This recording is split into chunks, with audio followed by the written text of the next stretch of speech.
Regarding the current situation, how do you assess the overall situation on the line of combat contact? What do you consider to be the most important thing at this moment?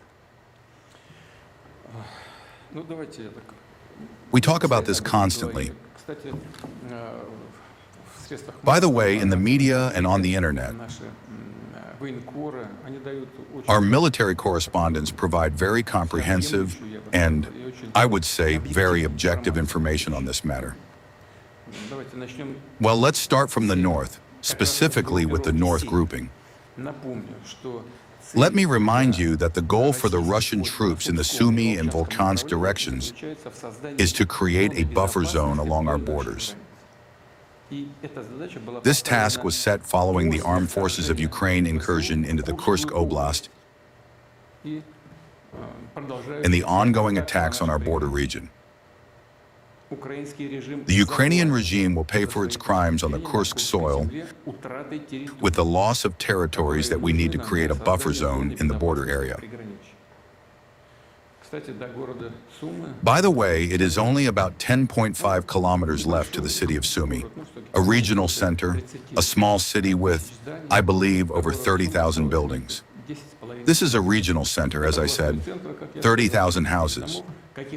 We have no political plans regarding this city or the region as a whole. We will be guided by the proposals of the Ministry of Defense and the General Staff. The troops in this direction are acting actively and decisively, moving at a fast pace. Moving further from north to south, we have the West grouping, which has a large area of responsibility. I will start with the city of Kupiansk, whose welcome sign representatives of the Kiev regime love to use for photo ops. Our troops are currently at a distance of 2.5 to 4 to 5 kilometers from the western city limits. The enemy has already attempted a series of counterattacks but achieved no success. Regarding the settlement of Rupsi, the next direction is the Rupsi axis. On the left bank of the Oskol River, we have effectively, practically blocked a heterogeneous enemy grouping numbering about 5,000 men. It is pinned against the river. From above, the 1st Tank Army of the Russian Armed Forces is pushing down, squeezing the enemy from the north. The 3rd Motorized Rifle Division is pressing from the east, and the 144th Division from the south. Everything is under fire control, but about 2 kilometers remain until complete final encirclement. The 144th Division is currently working on this task, and I believe they will complete it successfully. After that, the fate of this enemy grouping will be similar to the one near Kupiansk, Sloviansk. If you remember, the grouping there was in roughly the same position and was completely destroyed. Moving on. The city of Krasnyi Lyman, this is the Krasnyi Lyman direction. It is a fairly large settlement, a city of about 11,000 houses. But that is not the main point. The point is that it is one of the largest railway marshalling yards on the territory of the former Soviet Union. A crucial logistical hub in the Donetsk People's Republic. Out of 11,000 houses, only 149 remain to be liberated here. Now let me remind you of something else. I will remind you that a crucial fortified area was built by the Ukrainian armed forces over the course of nearly 10 years as a strategic defensive line within the urban agglomeration of the cities of Sloviansk, Kramatorsk, Drushkivka, Oleksievo-Drushkivka, and the city of Kostiantynivka, as well as slightly to the southwest, the cities of Dobropillia and Okeratine. All of this falls within the area of responsibility of the southern and central groupings. The 3rd Army of the southern grouping is moving toward the city of Sloviansk at a good pace. and has entered the settlement of Mykolaievka. Approximately 8 to 9 kilometers remain to Sloviansk itself. The offensive is progressing successfully across 15 sectors. Our troops are advancing along this direction every day.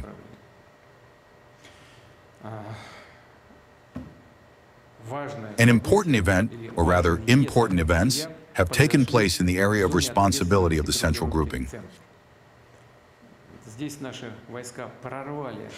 Here, our troops have breached a three-tier line of engineering obstacles approximately 400 meters deep across 4 sectors, and are currently fighting to capture the defensive line.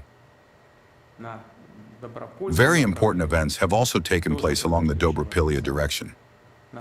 On the Dobropillia axis, our guys breached a well-prepared 3-row line of engineering obstacles that was considered impregnable. They entered the settlement of Inivka, which adjoins Dobropillia, and have advanced right up to the settlement of Dobropillia itself. And I want to draw your attention to this.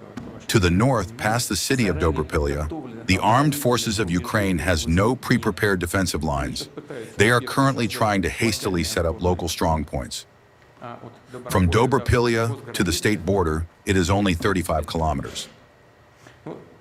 Well, we can look back at the combat operations of the southern group of forces, which is fighting to liberate one of the most critical strong points of the armed forces of Ukraine's strategic defensive line, the city of Kostiantynivka. 96% of the city is in our hands.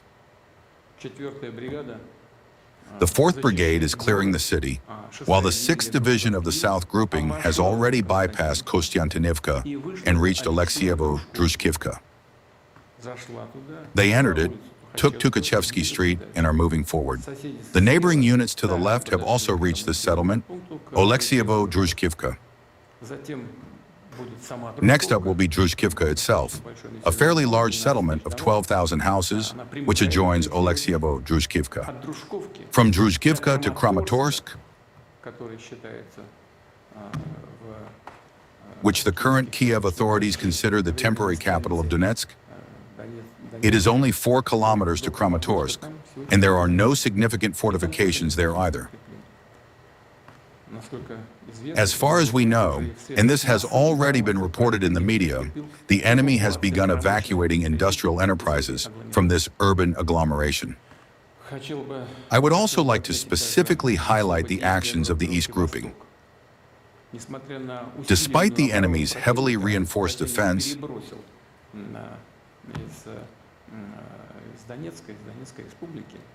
and the enemy redeployed well-trained, experienced troops from the Donetsk Republic over to the Zaporozhye direction.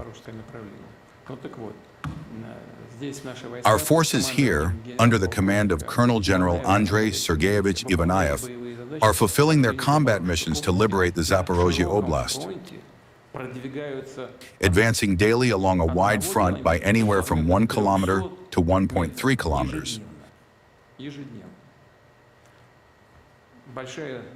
The Dnipro grouping also has a large area of responsibility. It is successfully fighting in the Orikhiv direction and is operating along the coast of the Kakhovka Reservoir in the general direction of Zaporozhye.